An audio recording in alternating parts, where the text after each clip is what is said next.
y a deux cas de figure. Je décide d'apprendre, et l'autre, de toute façon, j'apprends ce qui m'est nécessaire pour survivre dans l'environnement. Je ne décide pas d'apprendre ce qui m'est nécessaire pour survivre dans ça, je ne le décide pas. Je le fais spontanément, sans m'en rendre compte à mon insu. C'est l'instinct de survie, je n'ai aucune maîtrise là-dessus, et je vais apprendre même à survivre dans un système scolaire. Et les écoliers, enfin les lycéens aussi, sont très habiles pour trouver des moyens de survie dans des situations qui leur sont parfois très pénibles. Donc, ça, je ne décide rien là. Mais il se pourrait aussi, autre cas de figure qui n'a rien à voir avec celui-ci, l'autre cas de figure, c'est que ça me plairait d'aller en Angleterre ou ça me plairait de lire un auteur qui n'a pas été traduit en français, et donc pour ça, j'ai besoin d'apprendre l'anglais. Donc c'est moi, je vais décider. Alors cette fois-là, c'est plus... mais c'est aussi un petit peu pour mon confort, parce que ça a un but pour moi. Je n'apprends pas l'anglais pour l'anglais, j'apprends l'anglais pour soit répondre à un entretien d'embauche, soit pour lire un auteur que je souhaiterais lire. Ce que j'apprends n'est pas la fin en soi. L'objectif, il est plus loin. Et dans ce cas-là, je me donne les moyens d'aller apprendre. Et j'apprends beaucoup plus vite, bien sûr, que lorsque ça m'est imposé. J'ai fait 7 ans d'anglais, ça ne m'a pas beaucoup servi à l'école, parce que je faisais de l'anglais pour de l'anglais.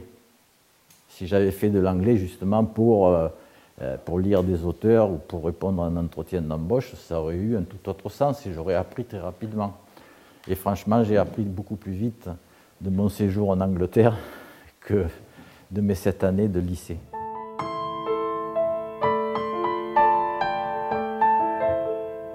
Je pense que je ne peux comprendre intellectuellement quelque chose que lorsque je l'ai expérimenté ou au moins entrevu. C'est-à-dire quelque chose qui est nouveau pour moi, mentalement, intellectuellement, je ne peux pas comprendre de quoi il parle si je n'ai pas une case dans laquelle le mettre. Parce que je suis le résultat de mon histoire. Donc c'est pour ça que une explication qui me semble effectivement relativement simple peut ne pas être saisie, et elle ne l'est pas, et ce n'est pas la première fois, parce que c'est quelque chose qui est inconnu. Et donc, je pense que c'est en pratiquant que ça s'éclaire, et que je peux à ce moment-là mettre des mots là-dessus.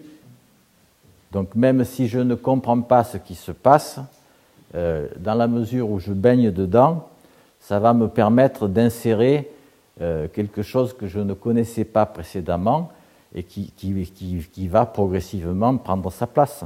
Donc je pense que de toute manière, oui, pour moi, je pense que c'est utile. Le degré d'utilité n'est pas de la même nature, mais ça a toujours une utilité. La première fois que je rencontre quelque chose d'inconnu, prenons l'exemple d'un mot inconnu dans une lecture. Il y a un mot que je ne connais pas. Soit je passe, soit j'essaie d'identifier avec ce qu'il y a autour, ce que ça veut dire. Je le vois une deuxième fois, il m'est plus tout à fait inconnu, je suis un peu plus familier. Et je le vois une troisième fois, ça y est, jusqu'à ce qu'il devienne familier.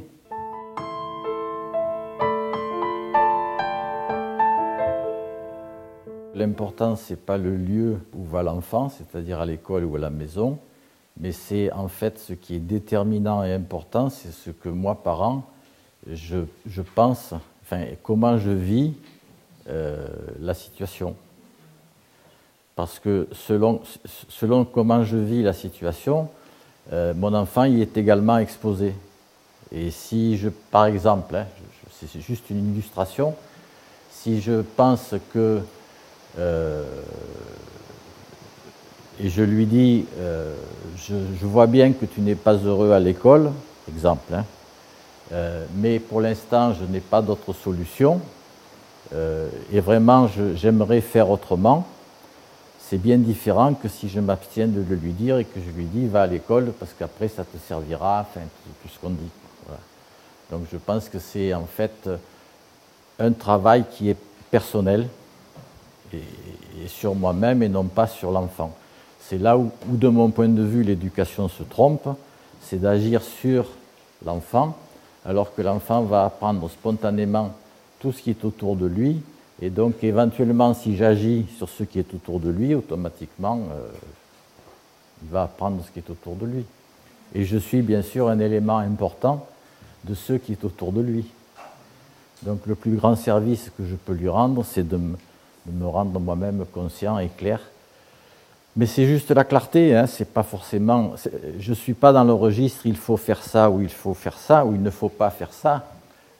C'est simplement, il me semble que lorsque je suis clair dans ce que je fais, même si ce n'est pas ce que je souhaiterais faire, mais je le suis clair là-dessus et que je peux le présenter verbalement ou non verbalement, mais le non-verbal est beaucoup plus important que le verbal, hein, parce que si le verbal ne correspond pas à ce que je suis, j'ai un double message. Hein. Et donc, je pense que là, je reviens à Makarenko, hein, qui disait « Un enfant est malade, soignez le milieu ».